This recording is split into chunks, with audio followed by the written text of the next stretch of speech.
জমে উঠতে শুরু করেছে শিল্পাঞ্চল সাভারের কোরবানির হাটগুলো, তবে বিক্রি তেমন শুরু হয়নি। ব্যাপারী ও খামারিদের প্রত্যাশা ভালো দাম। সাভার আশুলিয়া ঘোড়াপীর মাজার সংলগ্ন হাট থেকে বিস্তারিত জানিয়েছেন সহকর্মী জাহিদ হাসান শাকিল। আপনি যেমনটি বলছিলেন, সাভার শিল্পাঞ্চলে কিন্তু ধীরে ধীরে যে পুরানি পশুর হাট জমে উঠতে শুরু করেছে।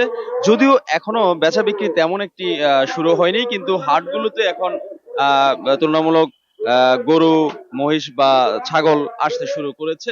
বিশেষ করে এই অঞ্চলে আমরা দেখছি পাবনা, সিরাজগঞ্জ সহ দেশের বিভিন্ন প্রান্ত থেকে এখান থেকে ব্যাপারীরা বা খামারিরা হাটে গরু নিয়ে আসছেন।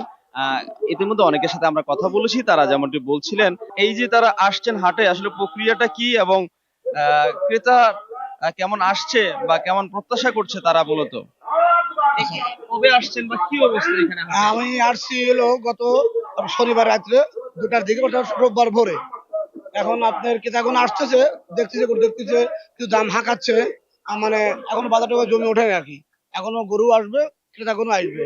আর ঢাকার হাটটা মূলত তো আপনার ঈদ কেন্দ্রিক 3 দিন, স্বাভাবিকভাবে 2 থেকে 3 দিন হয়। এমনি আসা যাওয়ার ক্ষেত্রে আপনাদের কোনো অসুবিধা হয় কিনা? গরুর হাটের কথা আমরা শুনি, গরু ট্রাক নিয়ে আসা যাওয়ার ক্ষেত্রে। না, এরকম মাঝে মাঝে হয়, কিছু কিছু করে, কিন্তু এবার আমাদের হয়নি, সমস্যাটা ফেস করি নাই। তো আসলে এখন আমরা বলতে পারি যে আসলে আপনিও জানেন যে হাট মূলত শহর কেন্দ্রিক হাটগুলো তো মূলত 3 দিন থাকে, অর্থাৎ আমরা সেই হিসাব করলে ঈদ 17 তারিখ, তাহলে 14, 15, 16 এই 3 দিনই আসলে বেচা বিক্রি হয়ে থাকে এই শিল্পাঞ্চল শহরগুলোতে।